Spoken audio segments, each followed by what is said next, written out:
Hey everybody, it's PSI. This video is going to talk about how to find levels in ES. It's applicable to every instrument, but we're going to specifically be focusing on ES. It's usually my go-to. So the reason why you would want to find levels, obviously, is to find actual trade setups. The majority of my trades, it always involves some sort of level that I've mapped. The reason why is because I want to do business where the odds are favorable for me to actually make money. I mean, that's the name of the game, right?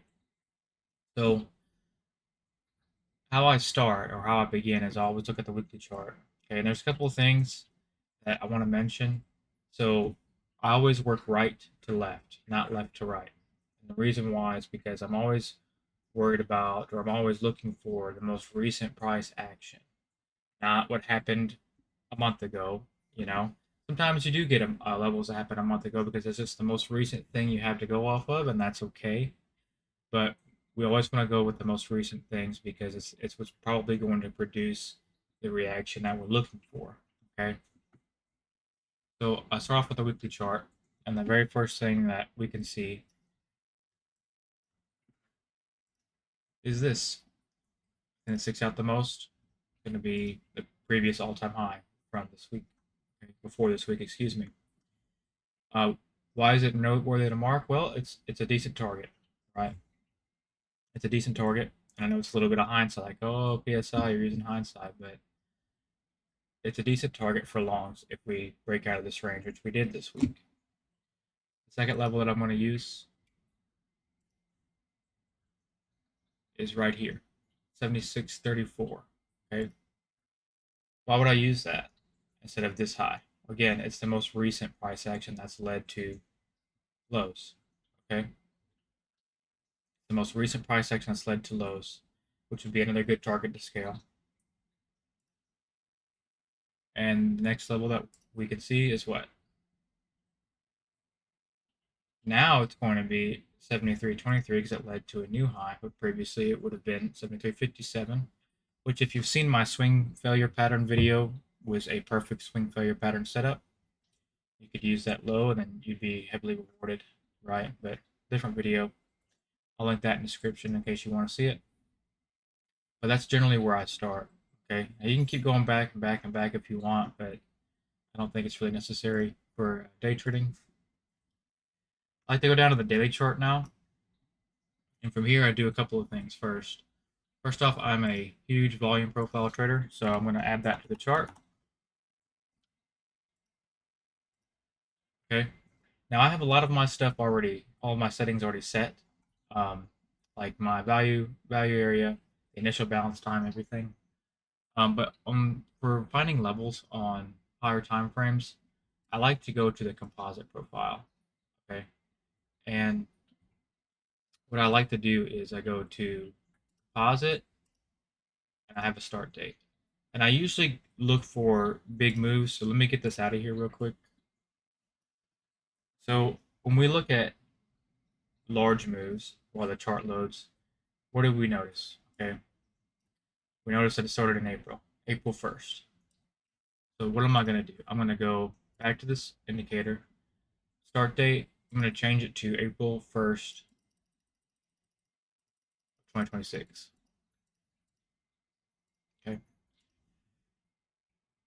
and the reason why I composite the profile in that manner is because, again, I want to look at the most recent price action that matters the most to me. It matters the most to me in my system. So that's what I want to do. I'm going to have it display on the right side and have it apply. And why am I having the profile displayed on a daily time frame? Well, a couple of reasons. I'm looking for high volume and low volume nodes. Okay.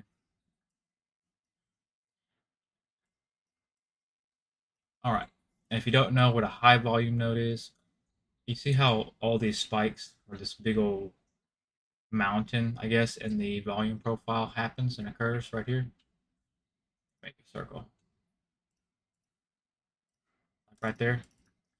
That would be a high volume area, which makes a lot of sense, right? Because look how much time we've spent in that area trading. Okay. Whereas a low volume node be here, right? It's a lot less volume traded. Also up here for this week, right? A lot less volume traded. What does that mean? So all the volume profile in this instance is telling us is in a high volume node, the market has transacted a lot of contracts at that price, which could mean that the market sees it as a very fair price to do business at. Whereas at a low volume node, the market has not transacted a lot of contracts at that price, which could mean that one side is not very interested in that price and it is therefore not a fair price, right? That is the assumption that I operate off of. So, with that in mind, if we look at our levels that we have found so far in the weekly chart, we have this weekly level. And remember that swing failure pattern that we talked about earlier? I just want to show you guys something. I'm going to make this line a different chart. So if you use a swing failure pattern, let's make this one red just because you would use this price as the most recent price action, right? And look what happens. It's right into a low volume node. That will come into play a little bit later, but I want you guys to keep that in mind. It's a good daily level, okay? Good daily level. And as far as this recent price action, this daily level, I think I'm pretty good here. I think we're pretty good because I usually don't want to mess around with high volume nodes too much. I don't want to really enter.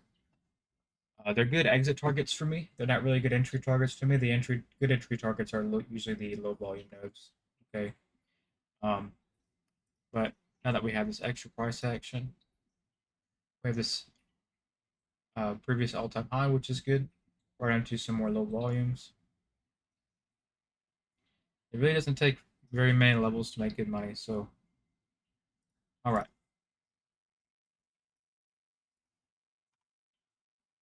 I talked about that swing failure pattern. So again, it comes into a low volume, right? And the reason why I like low volume nodes is because one side believes it is not a fair trade or fair transaction to do business there, right? And it often produces failure patterns, which is good.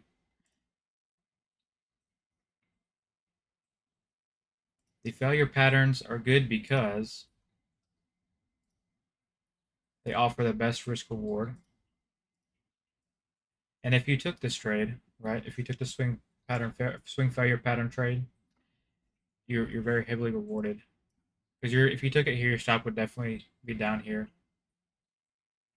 and you're rewarded at least a 6 to 1, maybe even a 7 to 1 if I had the thing go up that high. But you're very heavily rewarded here. It's a beautiful line. It's a good level, and it's a beautiful lineup with a low volume node, which is what I usually try to base my trades around. So what about a 5 minute time frame? 5 minute time frames I usually do not plot levels for. I will instead use the volume profile to guide me. So if I go back here, I want to change this from composite to sessions now. I'm on the lower time frame.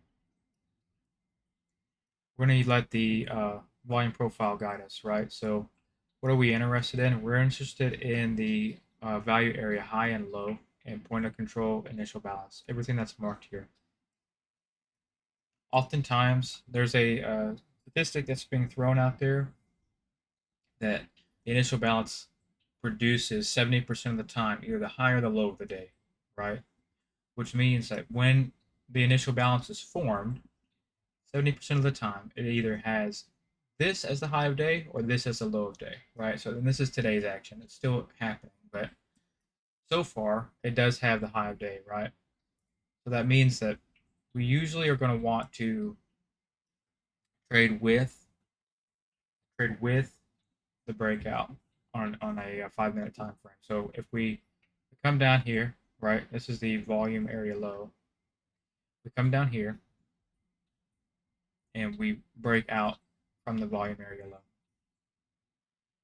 Unfortunately, there is no retest yet. There's no retest yet. However, if it does retest, it might be a decent short entry. Conversely, let's see here. Here's the initial balance low, mark the low of day there. Initial balance high, mark the high of day there. If you look at the value area high, we broke below, retested the initial balance low, and then we had a decent short yesterday. I'm really kind of looking. I'm really, excuse me. I'm really eyeballing a lot of this stuff on a 5 minute chart. I don't want to put in a whole bunch of levels because it just gets messy. It gets like way too messy to do a whole bunch of this, right? And I'll usually update these levels weekly. Now I will say, since we put in a new all-time high, I did update. This is my normal chart. I did update the levels today to the all-time high, but I haven't done anything else with the level. What this is the volume point of control for this year. Then every other level I have marked on the on this chart. So next video is going to be talking about how to trade on these levels. I appreciate you guys. Thanks for watching. Hope you like and subscribe. See you next time.